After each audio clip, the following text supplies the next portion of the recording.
تعالوا هنعمل مع بعض بقى النهارده الستريبس زي المحلات بالظبط، ونفس الرز بتاعه هنعمله معاه برضو اللي هو الرز الريزو.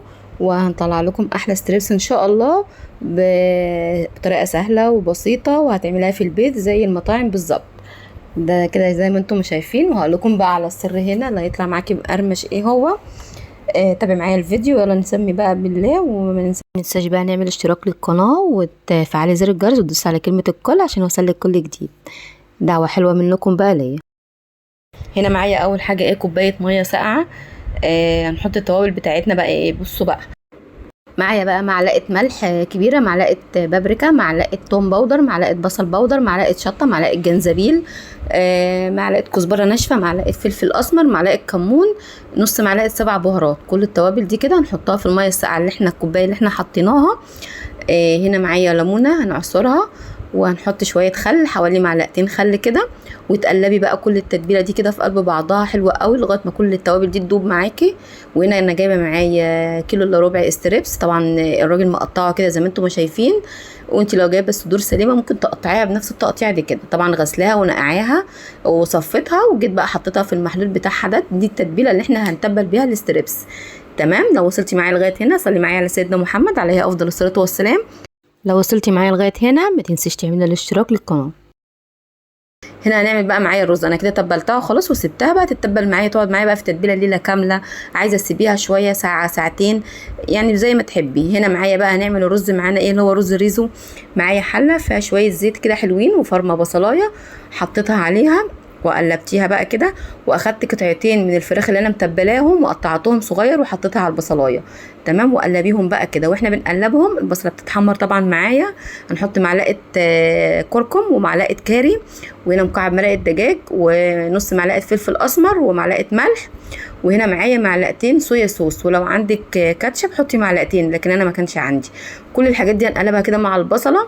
وبعد كده نحط بقى نص كيلو رز، وتفضلي بقى تقلبي كده. افضلي قلبي فيه لغايه ما الرز معاكي يتحمر حلو قوي. وكوني مسخنه ميه مغليه جنبيكي بتسقي بيها الرز كده زي ما انتم ما شايفين اهو. وهيطلع معاكم بقى زي الرز اللي بره واحسن كمان، يعني انضف وطعمه حلو جدا.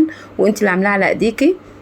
طبعا احنا بنوفر كده كده الاولاد عايزين يجيبوا من بره على طول، بس احنا نحاول نعمل لهم يعني الاكل في البيت بنفس الطريقه بتاع بره كده زي ما انتم ما شايفين اهو. قلبي بقى فيه ونغطيه ونوطي عليه النار. احنا بقى هنعمل الغلاف بقى بتاع الاستريبس. ايه هي؟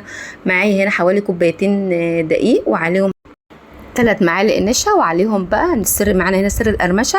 ال3 معالق النشا معلقه كبيره بيكنج باودر. تمام. وهنحط بقى نص معلقه توم باودر، ونص معلقه بصل باودر، ونص معلقه بابريكا، ونص معلقه ملح. ده كده على الغلاف بتاع الاستريبس، الغلاف اللي بره. تمام. وتقلبيهم حلوين قوي بقى كده. هنتبلها بقى مع بعضينا او هنغلفها. احنا بنطلع كل الاستريبس معانا في طبق كده لوحده، وبننزله كده في الدقيق، وافضلي عفري بيه كده. وبعد كده بتطلعي من الدقيق بتحطيهم بقى في الميه برده اللي انت كنت متبلاها فيها. وبعد كده بتاخديهم على طول، اول ما بتنزلي كده في الميه تعينيهم على طول. وهنا بقى في المرحله دي عايزه تقلبيهم بقى 10 مرات 6 مرات، بصوا زي ما انتوا 20 مره. افضلي قلبيها. كل ما هتقلبي فيه كتير كده وتعفريه كتير وحلوه قوي كده، هيديكي التعريجه اللي احنا بنشوفها بره بتاع الفراخ اللي بتبقى معموله بره في المحلات. كل ما هتفضلي تقلبي فيه قوي كده، بصوا زي ما انتم شايفين كده عطاكم التعريجه او الشكل بتاع الفراخ الكريسبي اللي بنجيبها من بره.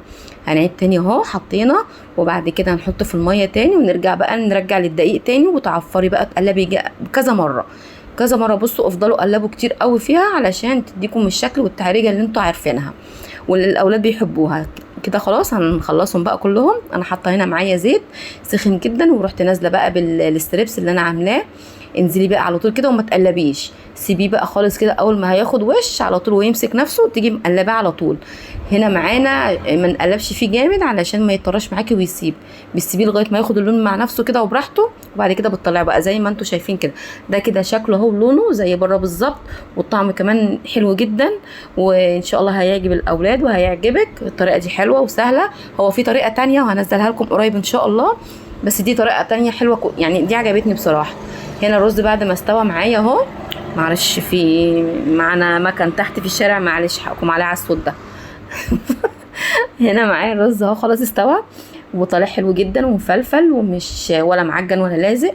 هنا خلاص حطينا بقى. انت عايزه بقى تقطعي الفراخ دي كده على رز زي ما بنشوف وبتحطي عليه كاتشب، ماشي تمام.